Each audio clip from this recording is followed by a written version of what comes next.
Hey guys, I hope you guys are safe at home in quarantine, but don't forget to subscribe here at Fino Boxing and follow my personal one at Adriana_sports. And guess what? We're gonna knock out this coronavirus. Bah, bah, bah. Hey guys, Adriana Jimenez joined here with world-renowned trainer Robert Garcia. Robert, it's great to see you here in Texas. Um, great big fight tomorrow night, of course, with Vergil Ortiz taking on the former champ in Maurice Hooker. Talk to me about how excited you are for this opportunity for Vergil to showcase his talents. You know, they're both from Dallas, so it's a classic Texas showdown. You know, what's going on through your mind on this big fight? It's great that it's happening here in Dallas. Both from Dallas. It's going to be one of those fights that the fans enjoy.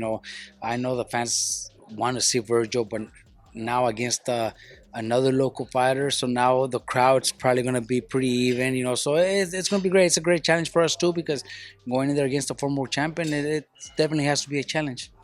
Maurice Hooker obviously comes in with a lot of experience, former champ. He has that crazy 80-inch reach. So when you consider all his skills and everything that he brings to the table, first of all, do you think that this is going to bring out the best in Vergil Ortiz yet? I think look, I think Virgil does his training and his preparations to fight like if he was fighting the best in the world. So Virgil, little by little, fight by fight, the fans are starting to see the media starting to see how good he really is. But I think it's not about one fight. It's not about this fight. I think it's about his whole life, his whole career as a boxer since he was a little kid, raised by his father, senior, to be great at what he does. I think that's the important thing about Virgil. It's not about one fighter or this is the Hooker fight, so that's why we have to look impressive. No, I think it's since day one when he was a kid to now all the work, the hard work that dad has done. I think that's what puts him where he's at right now. At 16-0 and 16 knockouts, everyone's expecting a knockout from Vergil Ortiz. Is that what you're expecting to see? How do you see the fight playing out? See, I don't tell Virgil. We don't talk about him going for the knockout. If the knockout comes, it comes. We always say that. Don't go out looking for it because then a lot of fighters might make mistakes. But I do see the fight ending by knockout. I don't tell Virgil you got to go knock him out, but I do see the fight ending by knockout. You guys obviously had that experience when Jose Ramirez fought Maurice Hooker. Do you feel as a trainer you were able to learn a lot of Maurice Hooker and apply it for this fight? See, one thing I know that Maurice Hooker is a warrior. He's a fighter. He prepares himself to fight. He's always going to be in great shape.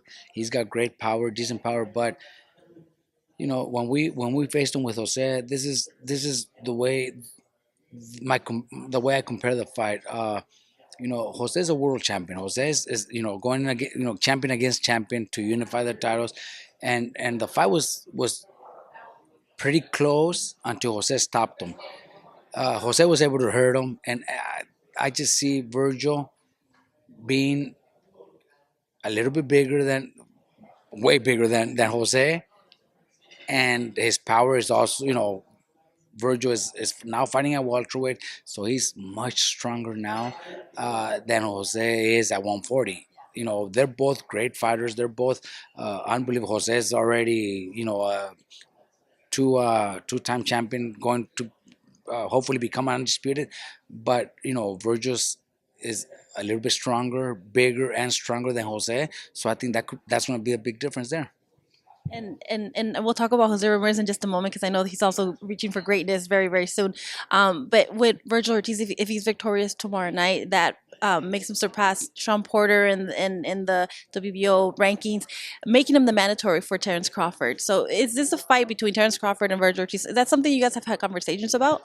We've talked about it already, with the team, the father, everybody, I think that's the fight that will happen before any other champion, because we could go after the WBC, we could go after the IBF, WBA, but we also have to be real. We also have to know that more likely that's not going to happen anytime soon. PBC is doing their own thing with their own champions, their own fighters, and they're doing a great job too. I think Top Rank and Golden Boy Promotions, they have been co-promoting a lot of fights, title fights with each other. So I think it's the fight, the fight that more likely will happen. And obviously after our performance tomorrow, we should make a statement and let them know that we're after Crawford. Unfortunately, like you mentioned, like a lot of times great fights aren't able to happen because of politics.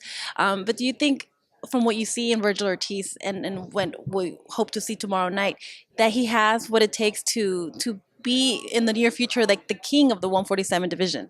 Look, I think Virgil will be the main guy at welterweight division. You know, he's very young still. So look, it's not like we're rushing him or pushing him to be great now. When we also can't disrespect the welterweight division with Ugas, who's the champion right now, Pacquiao, who's on standby right now as a champion, or the other guys like Porter, Danny Garcia. They're all great fighters. It's a tough division, but I think Virgil has everything to be the name of the welterweight division. Spence and Crawford are the top two guys, but I think Virgil are. I'm not gonna say now, but I want to say a couple fights from now. I think Virgil's ready to compete against those guys. I mean, like you mentioned, he's only 22. He's only 22, and we're already comparing to these older guys who. Do you feel that Virgil he hasn't even reached his prime? He hasn't. He hasn't. Right now he's done so well, but at a young age, but still not in his prime. So imagine 3 years from now that he's gonna be unbeatable. This kid's gonna be unbeatable. There's gonna be nobody in the welterweight division that's gonna be able to compete against him. It's just the way it is because I know, people, outside of, on TV or for interviews, people see it and might say, oh, they might be talking too much, but we see it in the gym. It's just the way it is. We see it in the gym. We have him in the gym, and the way he performs, the way he trains, is never seen before.